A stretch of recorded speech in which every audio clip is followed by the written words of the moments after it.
D'efficacité énergétique ce matin. Bonjour Vincent Briand, merci d'être avec nous à Bonjour. distance, président cofondateur de Deepkey, spécialiste du pilotage de la performance énergétique pour le secteur immobilier. En gros, vous permettez aux gestionnaires et propriétaires de grands parcs immobiliers de mesurer, analyser et de réduire, in fine, l'impact environnemental de leurs bâtiments. C'est ça, pour résumer. Exactement. Grâce à la donnée, il y a beaucoup de données. On arrive à capter l'information et à distance, grâce à l'intelligence artificielle, on dit qu'est-ce qu'il faut faire pour rénover un bâtiment ou réduire les charges énergétiques notamment. Alors l'immobilier commercial, Vincent Briand, n'est pas dans sa meilleure période. Est-ce que la décarbonation reste malgré tout une priorité pour les fonds d'investissement? Est-ce que vous voyez qu'on coupe aujourd'hui sur les budgets ESG? Alors on coupe sur le budget ESG, il y a vraiment un recul en arrière de la partie réglementaire, mais ce qui est intéressant de regarder, c'est ce qui se passe à la fois aux États-Unis et aussi en Europe. Il y a une vague d'intérêt de plus en plus forte et d'investissement de plus en plus forte dans l'efficacité énergétique et la décarbonation. Et à partir du moment où vous implémentez, vous mettez en place des choses qui sont rentables, là vous avez un fort intérêt de la part des investisseurs. Nous, on a la chance de travailler avec des grands acteurs comme Blackstone, BlackRock, KKR notamment, et tous ces acteurs-là ont très envie de mettre en place des choses. Ils en mettent en place de plus en plus. Ils investissent massivement parce qu'ils savent que sinon, ils feront face à des pertes de valeur de leurs bâtiments à terme. Donc même aux États-Unis, je rappelle que les États-Unis, c'est votre troisième marché, malgré les positions aussi de Donald Trump sur la question énergétique et environnementale, ça reste un vrai marché de croissance avec les acteurs partenaires avec lesquels vous travaillez, ça vous le constatez? C'est même de là que vient notre plus grosse croissance. Il y a 2 ans, on faisait 0 de chiffre d'affaires aux États-Unis. Aujourd'hui, c'est 20. Et ce qui est intéressant, c'est qu'on focalise beaucoup sur Washington et l'administration fédérale, mais en réalité, il y a plein d'initiatives locales à l'échelle des comtés, à l'échelle des villes, avec des réglementations. Et aussi, les Américains sont très pragmatiques. À partir du moment où ça les aide à faire des économies de charges, donc à améliorer la rentabilité de leurs investissements ou à protéger la valeur de leurs bâtiments, à partir de ce moment-là, ils sont très intéressés à mettre en place des actions qui génèrent des efficacités énergétiques ou des réductions d'émissions de CO2. On parlait un peu plus tôt dans cette émission de Bank of America qui va investir 250 milliards de dollars dans le financement d'infrastructures américaines et notamment énergétiques. Typiquement, les banques comme Bank of America, ce sont des acteurs avec lesquels vous travaillez sur ce marché?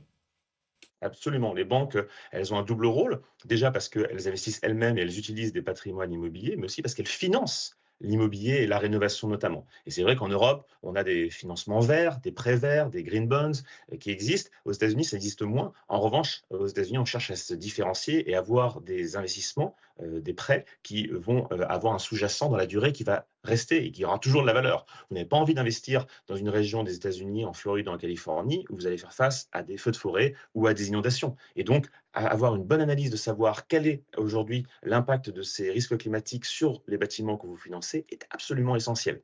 Les industriels et les acteurs américains, Vincent Briand, qui investissent aussi dans la technologie, notamment l'intelligence artificielle et donc les data centers, qui sont très gourmands en énergie. Est-ce que c'est aussi un sujet que vous regardez?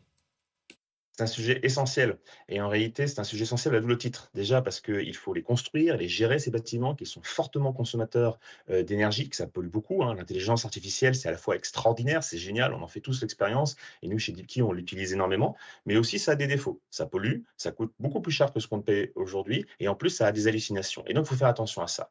Mais la deuxième raison, c'est que les data centers aussi ont besoin de beaucoup de puissance et aujourd'hui à l'échelle mondiale, que ce soit en Amérique du Nord comme en Europe, mais ailleurs dans le monde, on a deux grands problèmes. Un premier problème qui est que les placards se vident. On a un problème de pollution, comme dirait Jean-Marc Jancovici, changement climatique notamment. Et le deuxième, c'est que c'est les poubelles qui se remplissent. Et le deuxième, c'est que les placards se vident justement. Et là, on a besoin de sources d'énergie qui vont permettre d'alimenter tous ces nouveaux usages, notamment les data centers. Et pour ça, on a besoin d'électrifier massivement. C'est pour ça d'ailleurs que nous, on a racheté une société spécialisée sur la question. Ouais, vous avez fait, à propos des acquisitions chez Deepkey, 2 acquisitions, ça les porte à 5 au total en 4 ans.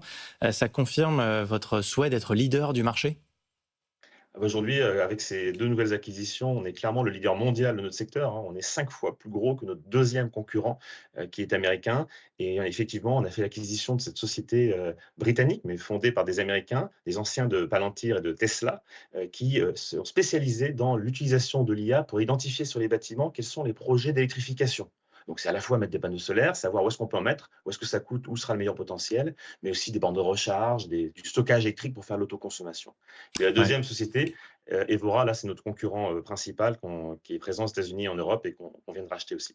D'un dernier mot, Vincent Briand, on voit que dans votre secteur et puis plus largement dans le secteur énergétique, mais aussi la technologie, on se dirige vers la bourse pour trouver davantage de croissance. Est-ce que les marchés, c'est l'introduction sur les marchés financiers, c'est une option pour vous aussi?